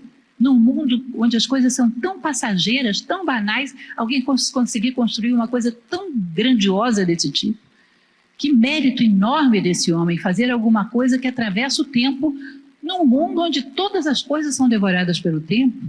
A eternidade está apaixonada pelas criações do tempo. Ela torce para que a gente faça coisas grandes, coisas que atravessem o tempo, coisas que se inclinem para a eternidade, coisas maiores do que a mediocridade de simplesmente sobreviver. E ela torce por isso. Há criaturas fora do espaço e do tempo que se apaixonam por criações humanas e as inspiram. A musa soprou a 5ª Sinfonia em vários ouvidos, mas só Beethoven ouviu. Em vários ouvidos ela chegou e soprou essa melodia. Só Beethoven teve a condição de captá-lo e teve a disciplina de trazê-lo ao mundo, transformar numa partitura, colocar uma orquestra para tocar aquilo. Ou seja, outros poderiam ter construído, mas não fizeram porque foram abatidos por quem? Pela resistência. E ele conseguiu atravessar a resistência com seu sonho e trazê-lo ao mundo. Ou seja, um corajoso, um bravo. Todos aqueles que realizaram seus sonhos foram bravos, atravessaram o campo de guerra da resistência e chegaram com seus sonhos intactos ao mundo. Muitos são inspirados, praticamente todos os seres humanos são inspirados. Poucos conseguem fazer alguma coisa com isso. Artistas sempre invocaram as musas. Por exemplo, os artistas do período clássico grego, Platão falava sobre isso. Artistas sempre invocaram as musas, a mágica em abolir nossa arrogância humana e humildemente solicitar a ajuda de uma fonte que não podemos ver, ouvir ou tocar. Ou seja, imaginem vocês que eu escrevi um grande livro e me torno vaidosa, arrogante, olha como eu sou boa escritora. Isso é uma coisa que ele diz que enfurece as musas, rouba todo tipo de vaidade e prepotência, rouba a tua inspiração, te torna medíocre. Existe um valor muito grande em você saber, não fui eu, alguma coisa se fez através de mim. E eu agradeço a essa fonte de onde eu recebi isso. Eu sou um mero tomador de recado. Esse pianista que eu falava para vocês, Nelson Freire, que é um brasileiro que morreu há pouco tempo, né? Um dos maiores do mundo, ele, quando terminava de tocar o seu piano, sensacional, é difícil você ver no mundo alguém tão bom como foi Nelson Freire, quando as pessoas começavam a aplaudir demais, ele se retirava, ele dizia, eu não quero receber tantos aplausos para não subir a minha cabeça. Os aplausos são para a música, não é para mim. Não quero, esses aplausos não são meus, são para a música. Quando começava a se prolongar demais os aplausos, ele saía, isso não é para mim. Ou seja, todo artista verdadeiro sabe que ele simplesmente transmitiu algo maior do que ele. E essa humildade é que o mantém sempre inspirado.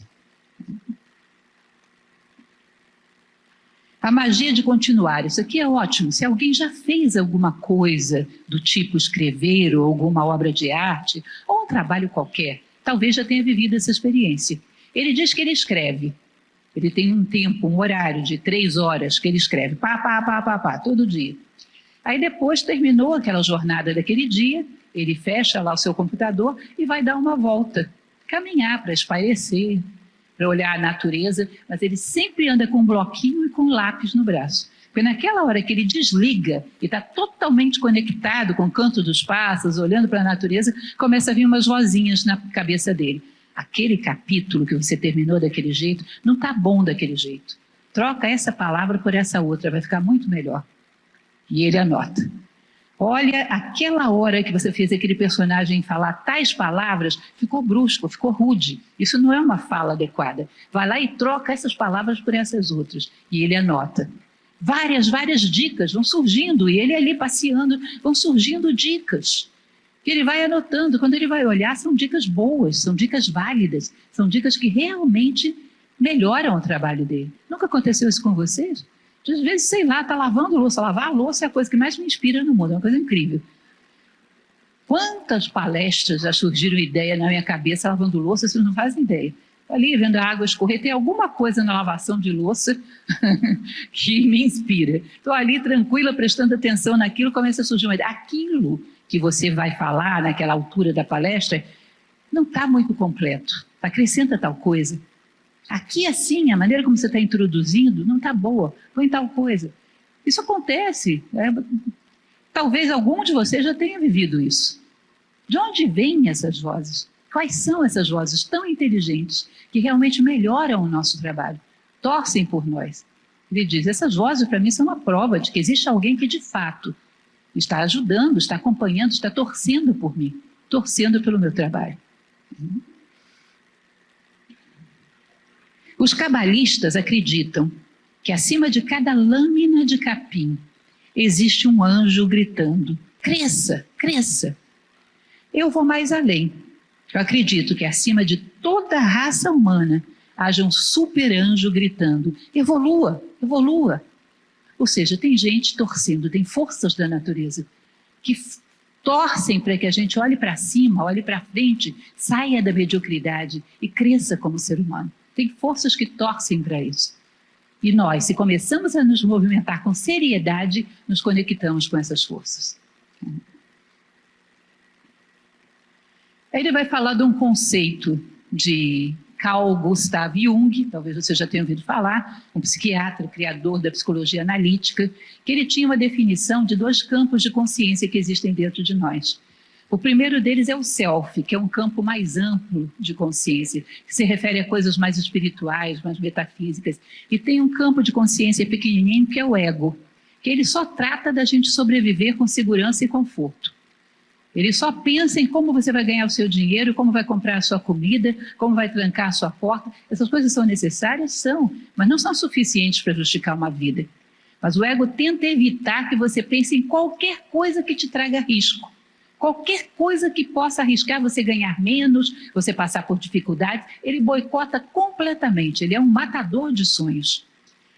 E aí, o Précio diz que quando a gente começa a realizar os nossos sonhos, a gente começa a se conectar mais com o self do que com o ego. O ego, inclusive, trabalha para a resistência, né? Ele faz de tudo para que a gente não faça nada fora do figurino de uma sobrevivência confortável. Avançando. Então, para que a gente crie os nossos sonhos, a gente se conecta com um campo de consciência maior e mais profundo, que é o self. Aí ele faz essa tabela, que é uma comparação de como o ego pensa e de como o self pensa. Eu acho muito bonito isso aqui. Vejam só, o ego. Para o ego, a morte é real. Para o self, a morte é uma ilusão. Para o ego, o tempo e o espaço são reais. Para o self, o tempo e o espaço são ilusões. Para o ego, todo indivíduo é diferente e independente do outro. Para o self, todos os seres são apenas um. Para o ego, o impulso predominante da vida é a autopreservação. Para o self, a suprema emoção é o amor. Para o ego, Deus não existe. Para o self, existe apenas Deus.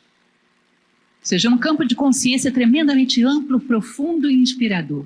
Quando a gente começa a se dedicar aos nossos sonhos, nós nos conectamos com esse campo de consciência. E daí tiramos a matéria-prima para a nossa realização. Que aí vem a nossa inspiração. Basta você se fixar na realização dos seus sonhos, você começa a conectar mais com o self do que com o ego. Não é mais aquela vozinha que fica o tempo todo te ameaçando. Vai faltar comida, vai faltar dinheiro, vai faltar não sei o quê. Você está perdendo tempo, você poderia ganhar um cargo, você poderia ganhar melhor. Já não é mais só essa vozinha que fica no seu ouvido. Você começa a ouvir coisas maiores, mais profundas, maravilhosas, porque você começou a se dedicar a sério a coisas que têm a ver com a tua essência mais profunda. Portanto, você se conecta com um nível mais profundo de consciência. E daí, por que esses seres são tão inspirados? Esses profissionais que realizam os seus sonhos, daí por que são tão inspirados? Essa passagem eu acho muito bonita. Existe um livro indiano que se chama Bhagavad Gita. Alguém já ouviu falar? Bhagavad Gita é um livro relativamente conhecido no Ocidente. Resumindo, bem resumidamente, existe um deus indiano, que é Krishna, que fala com seu discípulo Arjuna. Arjuna vai entrar numa batalha, que é um símbolo da nossa batalha interior, das nossas virtudes lutando contra os nossos defeitos. E Krishna vai dando dicas para ele de como vencer essa batalha interior. É um livro, é um clássico indiano muito, muito bonito e bastante conhecido. E ele gosta muito desse livro, inclusive, vocês já viram um filme chamado Lendas da Vida? Quem conhece? Com Matt Damon, com Will Smith. Esse filme é uma adaptação do Bhagavad Gita para os Estados Unidos no século XIX. Randolph Junu, que é o jogador lá, é Arjuna. Beggar Vence é o Bhagavan, é Krishna. Ele fez uma adaptação desse livro, foi o primeiro livro de sucesso dele, A Lenda de Beggar Vence. É o Bhagavad Gita adaptado para o século XX nos Estados Unidos. Ele gosta muito desse livro. Então aqui ele vai citar Krishna, que é o Deus, falando a Arjuna, que é o seu discípulo. Krishna o orienta a realizar o trabalho por ele mesmo, pelo trabalho em si, e não por fortuna, atenções ou aplausos. Entendem isso? Pelo trabalho em si, não pelo fruto. Por que eu trabalho? Por que eu toco? Eu toco pela música que merece ser tocada. Por que eu faço um trabalho voluntário? Eu faço pelo trabalho que merece ser feito. Se depois vão me elogiar ou me criticar, se vão me amar ou me odiar, depois a gente vê. Mas o que importa para mim é esse momento e a realização que ele me traz. O trabalho em si é a minha recompensa. Eu não faço por recompensas posteriores, porque senão isso seria um negócio, um investimento. Eu faço isso aqui para ganhar tanto. Não, eu faço isso aqui por ele mesmo. Eu me realizo fazendo e não por alguma recompensa que vem depois. Né? Então, realizo o trabalho por ele mesmo e não por fortunas, atenções ou aplausos. E ainda mais, doá-lo como oferenda a Deus. Se a obra vem do céu, por que não devolvê-la a ele? Ou seja, a inspiração vem do céu, vem desse nível metafísico, seja lá como for que você chame. Quando vem o resultado das obras, se são críticas, se são elogios, sejam lá quais forem os frutos, você devolve para a fonte de onde a inspiração veio, como uma oferenda. Meu é o trabalho, os frutos não me interessam, os frutos vão para aqueles que geraram a inspiração e que me encomendaram esse trabalho. Ou seja, dar um espírito de oferenda ao resultado do teu trabalho. Vocês imaginem o que é um músico que toca como quem faz uma oferenda. Como tocará esse instrumento? Um trabalhador que faz um trabalho voluntário como quem faz uma oferenda. Como fará esse trabalho? É mais uma vez a ferramenta da sacralização da vida. Os frutos do nosso trabalho serem devolvidos à fonte que o gerou. É uma espécie sublime de devoção espiritual. Ser servos do mistério. Dar vida ao que não existe, mas que existirá através de nós. Uma forma sublime de devoção espiritual. Alguma coisa que não existiria no mundo começou a existir através do meu trabalho, através de eu ter me colocado à disposição para que isso transitasse através de mim e chegasse ao mundo. Não é meu, eu fui só uma ponte, eu fui só um emissário. E aí vem uma passagem que eu acho linda, que ele coloca de Krishna falando com Arjuna. Dê-me o ato, purgado de expectativa e egoísmo. Fixe sua atenção na alma. Haja e realize por mim. Fixe sua atenção na alma. Haja e realize por mim. Dê-me o ato, ou seja, os frutos do trabalho, purgado de expectativa e de egoísmo. Fixe sua atenção na alma, age e realize por mim. Esse é um ser divino falando com o ser humano. É esse espírito com que você tem que fazer o seu trabalho, com que tem que realizar o seu sonho. E aí nos aproximamos já da conclusão, né? Ele vai dizer, ceder à resistência não fará mal apenas a si mesmo. Fará mal aos seus filhos, a mim, ao planeta. A tua realização beneficia a humanidade e não só a você. Lembram do que falamos no início? A melhor coisa que podemos fazer para aqueles que amamos, crescer como seres humanos. Ceder à resistência faz com que você não deixe a herança que você deveria deixar para aqueles que ama. Não dê exemplo, não vá na frente, realizando seus sonhos para que eles tenham chance de realizar os deles. Ceder envergonha aqueles que o criaram com o único objetivo de empurrar a raça humana 1 milímetro para frente em seu longo caminho de volta a Deus. Essa frase do Pressfield, gente, para mim virou uma chave mental. Sabe aqueles momentos em que você está, às vezes, no meio de um trabalho, você fica meio confuso, para e pergunta, por que mesmo que eu estou fazendo isso? Eu uso essa frase. Por que eu faço o que eu faço? Porque eu quero empurrar a humanidade para a frente, 1 milímetro que seja, no seu longo caminho de volta a Deus. Tem motivação maior do que essa? O que você está fazendo? Qual é a tua função? Qual é o teu trabalho? Empurrando a humanidade no seu longo caminho de volta a Deus. 1 milímetro que seja, valeu a pena, valeu uma vida. Eu acho isso belíssimo.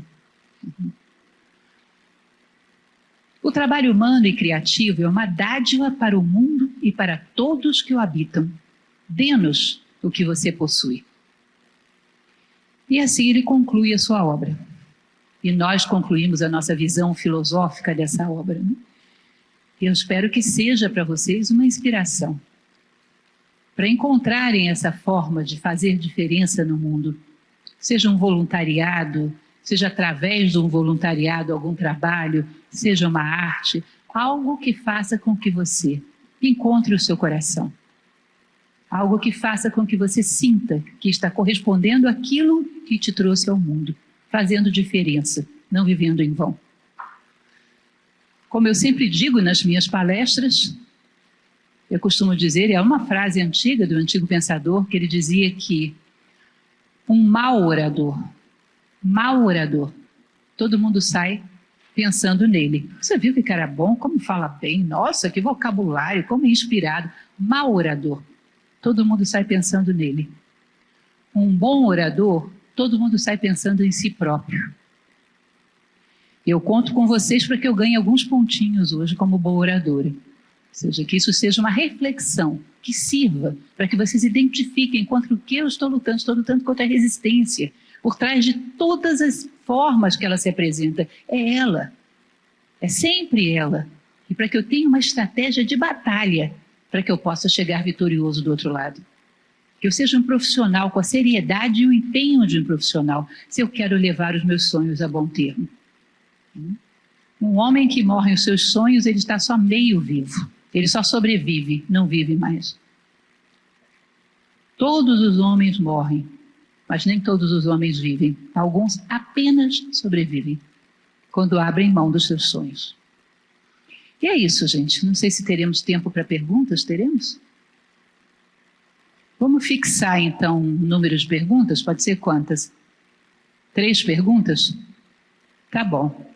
E aí fazemos as 3 perguntas e depois eu vou para autógrafos, fotografias, vou estar lá no fundo. Tá certo? Quem tem pergunta para fazer?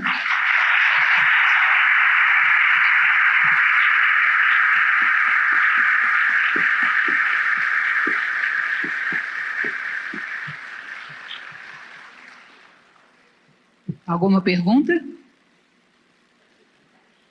Não estou enxergando braços levantados. Parece que tem lá no fundo.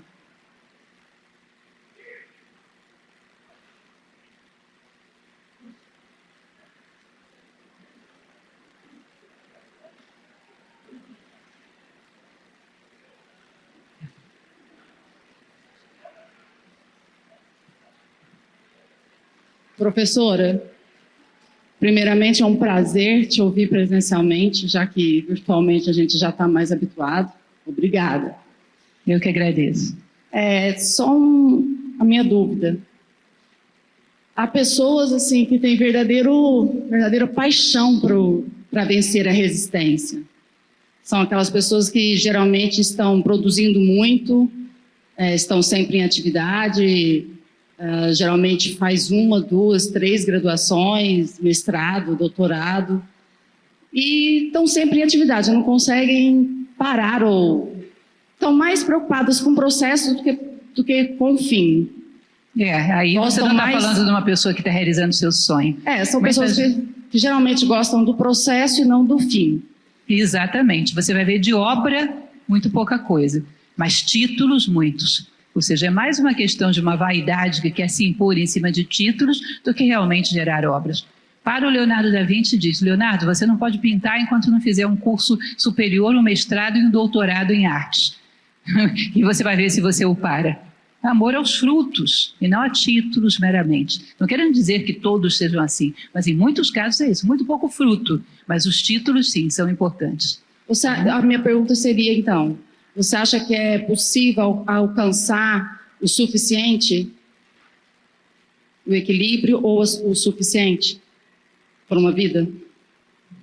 Eu não entendi a pergunta, para te falar a verdade.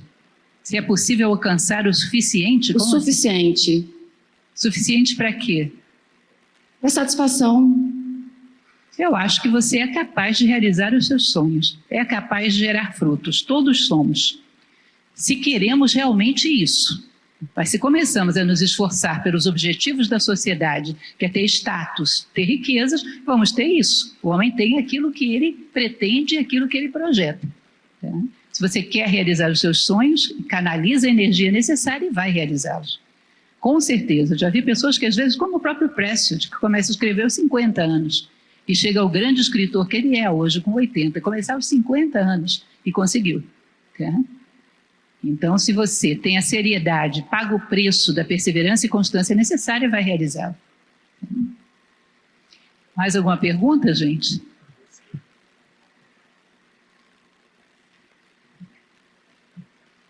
Boa noite. Meu nome é Júlia. Aqui, ó. Eu não sei onde aqui, ó, no mesmo lugar aqui. Ah, tá. Eu queria saber, assim, que a gente tem que ter muita coragem para a gente viver o nosso interno, que a gente vive muito pelo externo, né? Igual você falou, aparência, status, títulos, né? E às vezes esquece um pouco de olhar aquilo que está dentro de nós, que nos move, o nosso coração, né? E foi isso que você fez, né? Você sentiu lá no começo que era isso que te fazia feliz, que era isso que você queria. E como que você fez, assim, para não acreditar, sua mãe foi um pouco resistente, as pessoas, a gente sofre resistência, né? A pergunta é assim, o que te motivou a confiar no seu coração, a seguir? Porque a resistência externa também, não só nossa, mas tem, igual você falou, das pessoas, né? Isso não vai dar certo, isso não dá dinheiro e tal. Uma das coisas que nos ajuda é quando você olha quais são as outras coisas que a sociedade me oferece. Se eu abrir mão do meu sonho, em nome de quê? Essas coisas têm tanto valor assim para mim? Não, então não vale a pena. Se eu não fosse realizar o meu sonho, eu estaria fazendo o quê? Talvez tendo muitos títulos, talvez tendo um destaque social. Isso faria alguma diferença para mim? Não, então não vale a pena. Tá? Se você parar, você tem que fazer um levantamento de tudo que a vida te oferece e ver o que realmente é válido, o que realmente te realiza, o que realmente lá nos últimos momentos da tua vida vai ter feito diferença, vai ter te tornado um ser humano maior, melhor. E a partir daí você faz a sua escolha. O problema é que às vezes ficamos confusos e achamos que os objetivos da sociedade valem mais do que os nossos sonhos. Essa falta de ponderação correta do peso das coisas faz com que a gente se equivoque e perca tempo. Tá certo? Última pergunta. Boa noite, professora. Oi. Boa noite a todas as pessoas. Bom, eu estou usando a sua palestra para ter coragem de fazer a própria pergunta nesse momento. A resistência. Professora, estou muito emocionada de estar te ouvindo. E a minha pergunta eu tenho uma impressão, e aí eu quero que a senhora me corrija, que quando você fala desse livro e traz essa motivação, eu creio que você também coloca um pouco, muito, do que você acredita, eu tenho a impressão que o chamado que você faz para grandes coisas é para todas as pessoas, assim como a gente aqui entende que você é uma grande referência. Então, se isso for correto, se esse chamado é para todas as pessoas, eu pergunto assim, para que a gente consiga driblar algumas das nossas resistências, das nossas sombras, no sentido de fazer grandes coisas, no caminho do meio entre a vaidade e a humildade e o foco. O que tem de resistência por trás do desconforto de pensar nisso, quando a gente pensa assim, parece que há um desconforto em dizer que eu desejo fazer grandes coisas. O que teria por trás disso? Vaidade? Medo? E que antídoto é esse? Como a gente começa a tomar esse antídoto de buscar fazer as coisas que a gente deseja no fundo do nosso coração? Obrigada. Desculpa, não sei, eu estou nervosa. Obrigada. Existe exatamente isso que você está falando. Tem um nome, chama medo do sucesso. Já ouviram falar? Você para pensar, eu vou ser um grande pianista, agora vou ter que ficar viajando para lá e para cá, não vou ter conforto, não vou poder ficar na minha casa, não vou poder dormir até mais tarde, não vou ter privacidade. Não aguento isso não. Aí você começa a se boicotar. É como a Penélope, né, que na calada da noite vai lá e puxa o fio do tapete, para que ele não fique concluído nunca. No fundo, a gente tem medo do êxito, tem medo do sucesso. E aí a gente vai, de uma maneira meio inconsciente, puxando o fio do nosso tapete. O quanto eu vou ter que me comprometer se eu for essa pessoa que eu estou sonhando? O quanto trabalho eu vou ter? Como é que vai ser a minha vida? Vai ser exaustiva? Não, eu não posso dar certo.